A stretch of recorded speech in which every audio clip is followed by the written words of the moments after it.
महाकाय सूर्यकोटि समप्रभ निर्विघ्नं कुरु मे देव सर्वकार्येषु सर्वदा।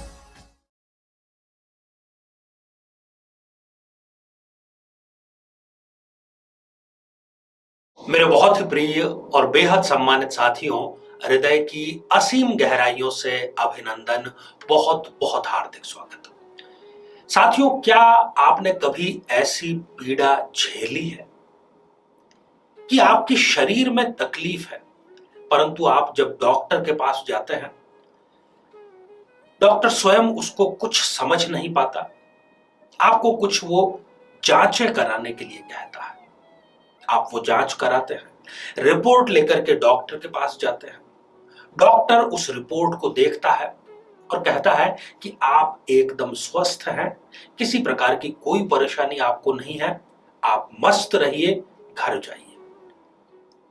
परंतु आपकी समस्या, जो कि एक शारीरिक समस्या है, उस वक्त वो वैसी ही बनी रहती है, उसमें किसी प्रकार का कोई रिलीफ आपको नहीं मिलता।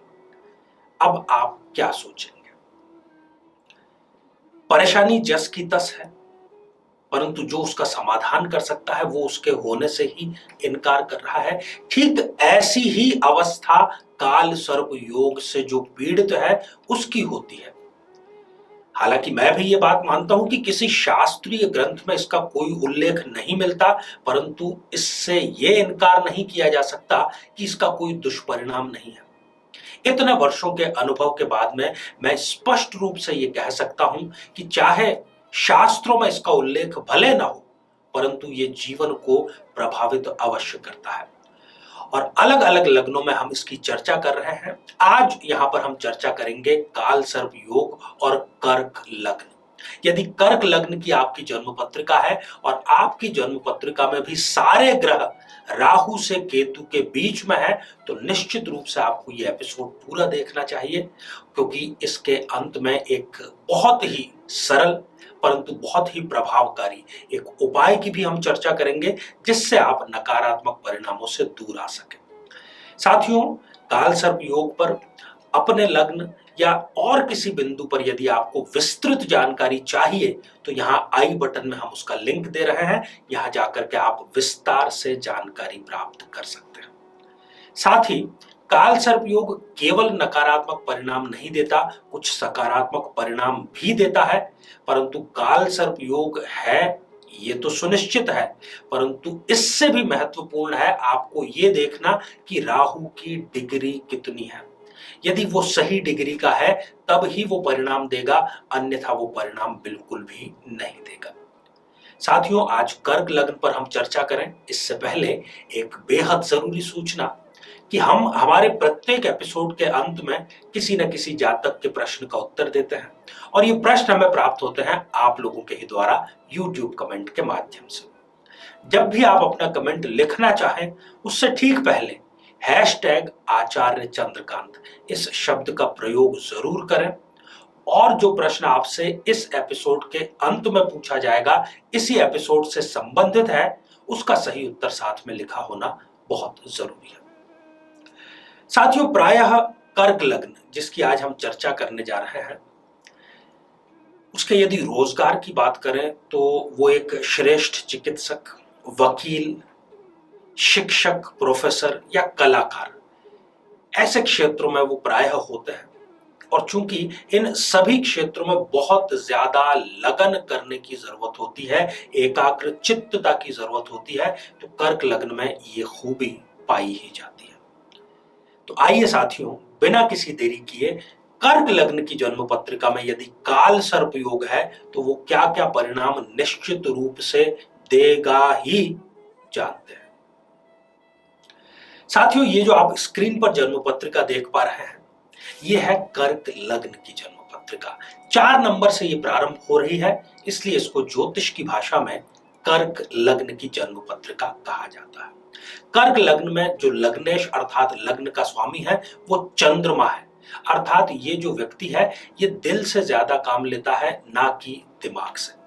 ये बात अलग है कि इसको इसके बदले हमेशा धोखा मिलता है, लोग इनका फायदा उठाते हैं, ये तो इनके जीवन का एक हिस्सा ही बन जाता है। साथियों, जब जब इस जातक को, जो कि काल सर्प योग से यदि ग्रसित है, राहु की या केतु की दशा, अंतरदशा आएगी, ये गलत इन्वेस्टमेंट कर बैठेंगे। ये अपने लोगों को पैसा उधार दे बैठेंगे या उनके कहने पर पैसे को गलत स्थान पर लगा बैठेंगे, परंतु वो जो पैसा है वो रिकवर होने का नाम नहीं लेगा। पैसा फंस जाएगा और जब इनको जरूरत होगी उस समय इनको पैसे की उपलब्धता बिल्कुल भी नहीं होगी। साथियों, कर्क लग्न, जैसा कि मैंने बतलाया, कि एक लगनशील है, एकाग्र चित्तता की इनमें बहुत बड़ी खूबी है, परंतु फिर भी जब जब इनको राहु की दशा अंतरदशा आएगी, केतु की दशा अंतरदशा आएगी, ये एक साथ में कई कार्य करने का प्रयास करेंगे और नतीजा ये होगा कि सभी कार्य अधूरे रह जाएंगे और सभी कार्यों में इनको असफलता ही प्राप्त होगी।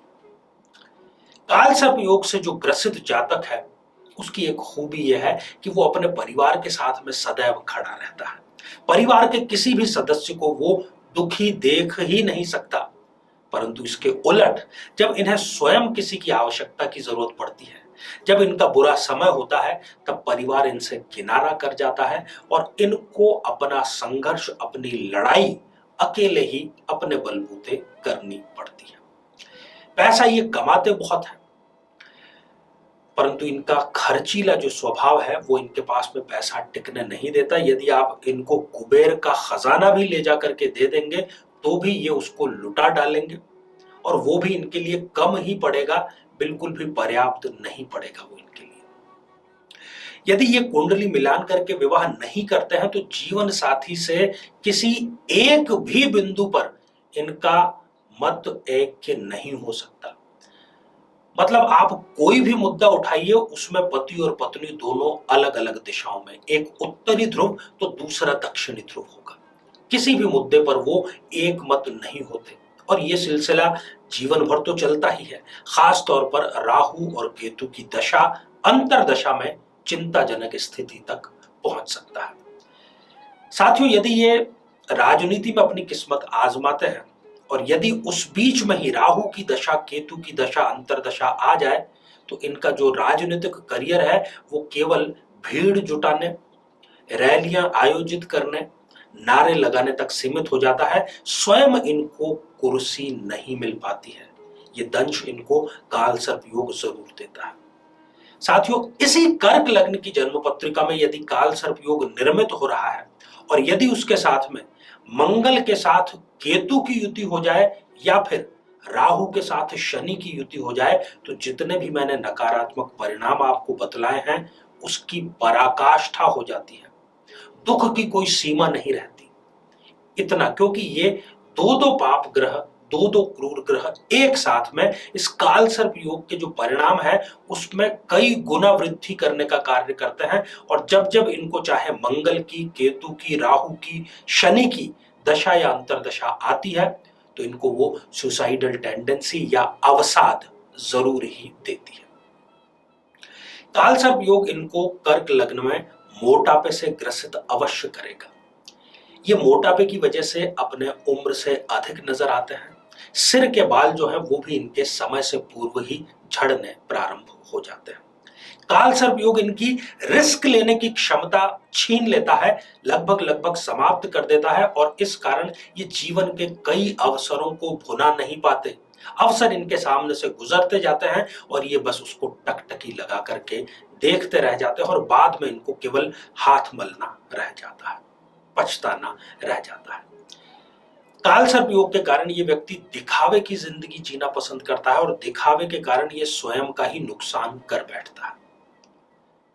साथियों, ऐसी सारी घटनाएं जो कि अभी मैंने जिनकी चर्चा की या इसके अतिरिक्त तो हो सकता है जो चर्चा से रह भी गया हो, परंतु यदि आपके काल सर्प योग है और कर्क लग्न है आपकी जन्म पत्रिका में और आप चाहते हैं कि राहु की, केतु की दशा आपके शुभ रहे, आपको ऐसे नकारात्मक परिणाम ना मिले, तो आप 27 बुधवार तक लगातार काले उड़द की दाल प्रत्येक बुधवार को आपको जरूरतमंद व्यक्ति को दान अवश्य करनी चाहिए। इसके जो परिणाम है वो निश्चित तौर पर सकारात्मक है, पॉजिटिव है, काल सर्प योग के प्रभाव को कम करने वाले हैं। परंतु आपको इसका कितना लाभ मिला वो आप कमेंट के माध्यम से हमें जरूर बतलाइएगा। साथियों, श्रृंखला हमारी आगे भी जारी है। आइए साथियों, अब हम बढ़ते हैं हमारे आज के कमेंट के चरण की ओर। आज हमने कमेंट शामिल किया है शीलू प्रजापति जी का, जो कि उन्होंने लिखा है कानपुर उत्तर प्रदेश से। शीलू जी, आपने जानना चाहा है कि आपके विवाह का योग कब है, शादी संपन्न कब होगी। अब से लेकर के लगातार दिसंबर 2023 तक आपकी कुंडली में जो सप्तमेश है शुक्र, उनका अंतर चल रहा है। कहने का अर्थ यह है कि लगातार दिसंबर 2023 तक विवाह के आपके योग चल रहे हैं। उससे पूर्व ही आपका विवाह संपन्न हो जाएगा। कुंडली जरूर मिलाएं और अच्छे पति को प्राप्त करने के लिए पार्वती मंगल का पाठ जरूर आज से ही प्रारंभ कर दें। तो साथियों, अब आज का बेहद ही आसान सा प्रश्न। आज हमने चर्चा की कर्क लग्न की, चर्चा की काल सर्प योग के कुछ प्रभावों की और उनके उपाय क्या हो सकते हैं उसकी। कर्क लग्न में लग्नेश कौन से ग्रह होते हैं? साथियों, आप सभी स्वस्थ, समृद्ध और शांतिपूर्वक जीवन व्यतीत करें। नमस्कार।